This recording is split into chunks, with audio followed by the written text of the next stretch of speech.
What's up, everyone? The long anticipated kind of cranking video. Like, man, I've had probably more requests to do cranking videos than anything out there. And it's not that I'm reluctant to do them. It's just the problem is this dude right here ain't what it's always cracked up to be. And so this is where I'm gonna make this video. I kind of want to do a little video before I do a true all-out cranking video and explain some things about deep cranking and why I think it might really be the hardest technique not to catch a fish, but to really understand and to really learn it. And I'm gonna kind of explain why. So let's jump on in. Here's what I've figured out over the years of cranking. Is it easy to do? Kind of, right? You don't really have to do technique-wise too much. You really just have to throw it out there and reel it in. What I found with deep cranking is there's only a couple times of the year is it actually kind of good to do it, where it's semi-consistent. That's probably the biggest deal. It's not very consistent, and here's why it's not consistent. You can go out there some days and crank them up and catch them, and it's awesome, and literally the next day not catch them. Okay, that's probably number one. I don't understand why that has been, but it's usually like that. Now, I'm gonna get some guys in some different parts of the country that will disagree with me on that. And yes, I will agree that some parts of the country are different. I would say most of them are more like what I figure out. If you go to like TVA lakes or lakes with current, they become way easier to catch them cranking, okay? It's very, you go out there, I mean, we're talking the Pickwicks, the Kentucky lakes. Those are the ones where when you go out there and you find schools that have not been touched, and we're talking the May, around May and June, when you find those schools and they all gather up and they all sit in the current and they all face the same direction, and they all get on the end of a point, that's when you can easily crank them. But I don't think I get most of those questions from those people. I think I get most questions because people live on just normal lakes where fish aren't really just getting schooled up with 50 fish down there ready to eat something, right? And so that's where I think it becomes very difficult. It is hard to figure out the cranking deal without them schooled up. And what I mean by the cranking deal, you can catch fish on a crankbait, but if you're gonna catch them that way where they're not schooled up, it's usually one here and one there. Well, the problem with that is you're not going down the bank, right? You're not going down the bank throwing at things. You're out there deep, cranking along ridges or humps or all these things, and there's not a lot of fish out there roaming around in singles, right? Because it's a lot harder to catch one when it's just a single out there as opposed to a bunch of them. So like that's my biggest concern when deep cranking is you have to go usually during the right time of the year. Okay, and what I consider the right time of the year is usually like May. May's that kind of indicator that May's really good, June's good. It's funny, right after June, you can catch them in July and August and September.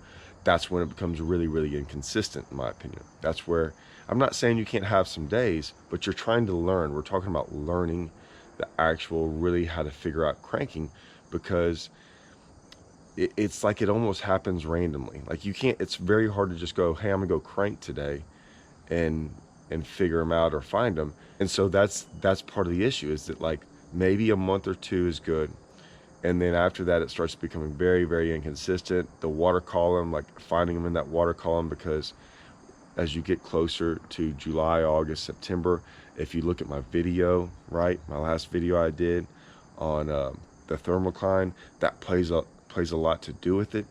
So that's the difficult part of it. As you get later on into the winter months, it starts becoming a little easier just because they feed better, right? And they're more active in that November, December, October, months. But once again, some lakes are different. I know it's funny, you go to those lakes I just mentioned, Kentucky Lake and all those, that's probably the worst time to crank, right? Like they don't really catch them that good cranking those times of the year. They all get up shallow, the lakes draw down. So there's just so many factors, and you're fishing at a water column that you can't see, that you really don't know what's down there, and it's great because you can cover a lot of water with this bait, right? We all agree we can cover water with it, but we're, we're covering a lot of blind water. Okay, here's another thing. For the most part, fish still bite a worm better than they do a crankbait. Now, like I said, when I say that, guys, you got to remember, I'm not saying all the time. What I'm saying is, usually if they're biting a crankbait, you can usually throw a worm down there and catch one. Now, I've seen it the opposite, but like, it's almost always they'll catch a worm, and sometimes they'll eat a crankbait, right? And so I've seen it the other way around, but for the most part. So now you're dealing with a bait that doesn't catch them as consistent as another bait you can still throw down there. So a lot of people, if it starts to struggle, that's what happens. Okay, that they revert back to old styles. Okay, and that once again prevents you from really learning how to throw this thing. All those other months I kind of talked about, if you just put a crankbait in your hand and went, you can probably still catch a fish. So like I said, there's two different components in here. It's not so much that you can't catch a fish on a deep diving crankbait. I would say that's not that hard. It's figuring out how to learn it, like figuring out the pattern, because I can't tell you how many days I've caught like one random one out there. Like I pick it up, throw it, catch one on fourth cast, then don't catch another one forever. It's a hard bait to pattern on some lakes. It'll almost always catch one, but we're talking about trying to really figure out that pattern of going, hey, I can kind of run the lake and do it. Now, those are the downsides. The upsides are this. Dude, it catches giants. Like, hands down, catches big ones. A lot of times you'll catch your biggest fish on a deep diving crankbait. So it's intriguing, right? It covers a ton of water. It catches big ones, small ones, all of them. Once you get them fired up, if you are in a school, you catch them every cast, so it's fun doing that. So I mean, there's a lot of good things, but I just want to let y'all know, here's my number one trick to throwing a deep diving crankbait. And it's not going to be a trick y'all like, but I'm going to be really honest with you guys. Like, this is how I learned to do it. When I first started fishing, I finally got around a lake like Rayburn and some places that it was good. I lived on Livingston, grew up on Livingston. I had caught them deep cranking a couple times when like I'd heard no one had ever done it before, because I lived on, it's a muddy lake. It's they all live in 4 foot or less. It's hard to do that. And when I say that, that's what everyone had told me. And I had to find those very, very, very few applications where I could actually go catch some deep, you know. And back then, God, man, we were back there throwing, so back then there was a lure Jensen rep that lived real close to me when I was really young. He used to give me baits all the time to go mess around with. So we used to catch him on a bunch of lure Jensen deep crankbaits. I can remember, I'll show them on the screen. But I mean, after that, it was pretty easy for me. Once I kind of got a little bit older and the 6XD came out, I mean, it's been 6XD, 8XD, 10XD, and it's really, with those three baits, I can pretty much do anything. So here's the trick. I just went out there, put it in my hands and started doing it. Like, just started doing it a bunch, like a whole bunch, guys. And I just never put it down. This is what I tell everyone, you go when you know it's good. Okay, so number one thing with deep crank, like, go when it's good, like the time of the year is essential, and I've told you those. Kind of ask around if your lake is a little bit different, but for the most part, I mean, if you go right after they spawn, like a little post-spawn deal, and a lot of that's thermocline, guys. Like I said, go check out my last video. But a lot of that's thermocline. A lot of times after they spawn, they'll go really deep, so it's easier then. So that's like the May, not like right after they spawn, not in the first week or two, but like a month later. Like they go really deep. The shad go really deep right after the shad spawn. So go check them out then, and just go put it in your hands.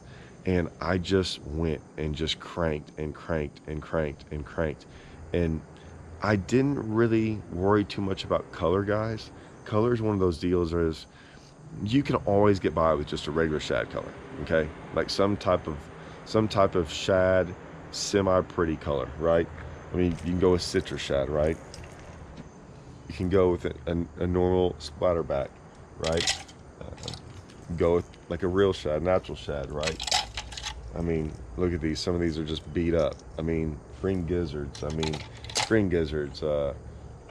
go on and on and go on and on. Just, you can go with that. You can get in some of the more You know, if it's really dirty out there, you can go with the blue and chartreuse, things like that. And you just kind of mess around with color. But color's really, yes, it gets important to a degree of like fine tuning it, but I've seen color almost not matter to a degree of catching fish. There'll be a color that's better, but usually if they're biting a crankbait, usually you can get bit throwing kind of any color just about, as long as it looks halfway natural. That's a factor you can take out of your mind, that you don't have to really sweat too much. But that's it. I'll make another cranking video, right? And I'll go into more technique stuff. I will say this, I'll give you the simplest thing I can tell you is this: get you a long rod, 7/6 or bigger. I throw a lot of 7'10" or 8-footers a lot when I deep crank. Usually if you look around on cranking rods, they're pretty consistent. They're all made for cranking. Okay, almost everything I've seen, I don't care how cheap the rod is or expensive, like they're usually built where you can get by with one. I know we have worked really hard at Lew's. I don't have any, I've ordered some. We've got the new XD rods. So we got a 6XD, an 8XD, and a 10XD rods. I wish I could have that out there, but I'll probably show those. That's why I kind of want to wait on my cranking video that I'll do that kind of dives more into detail about it. Oh, the reel, guys. 5-to-1s. I'm not a big 5-to-1 guy. I don't have any 5-to-1 reels. I throw all 6-4-to-1s. There's two reasons to look for on the ratio of your reel. One is, you know, how comfortable it is, right, on reeling it. They go with a gear ratio of a 5-to-1 and things like that because it's easier to crank, okay? When you start deep diving crankbaits and you get a gear ratio like a 7-to-1 or an 8-to-1, I mean, it's moving the crankbait fast, but man, it is hard on you. Like that pull, and it's different. Like if you've never felt it, you'll understand. Like it's harder to do. It's not as easy. It's not as comfortable. It wears you out. On the flip side, the reason I'll go with the faster reel is because it sometimes catches them better. Like on certain lakes, like cranking fast is better. It's that deal. Like I would suggest going with a gear ratio that's a little smaller, and that way it's just easier for you. And then once you kind of pick it up and figure it out, you can mess around with a different gear ratio reel that like makes it go pretty fast. But that's the rod, that's the reel. But I just wanted to get y'all's minds right about this. Like you have to really kind of go into this with the right mindset to go out there and throw a deep crankbait and not to get frustrated with it, okay? Because it can be frustrating, and it's one of those deals that if you're in the right mindset and you want to go throw it all day long, go throw it all day long. I'm kind of more at the point now where I kind of pick it up here and there, right? I kind of pick it up to see if they're biting. I don't pick it up anymore just to like throw out deep and just throw it all day long. I say I don't. There's times I do. There's times I do, but for the most part, once I see that they're biting it, man, yeah, then I don't put it down. But for right now, if you want to learn, that's still the best way to go do it. Right? Anyways, that's my deep cranking video.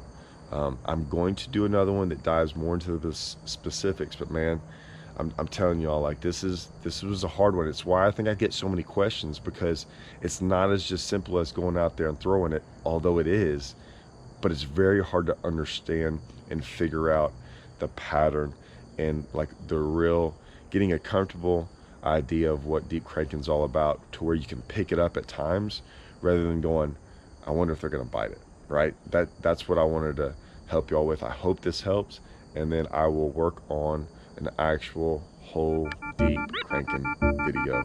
Like I said, I kind of did it the other day with the thermocline deal, but the thermocline deal was so much cooler. Anyways, see y'all guys until the next time.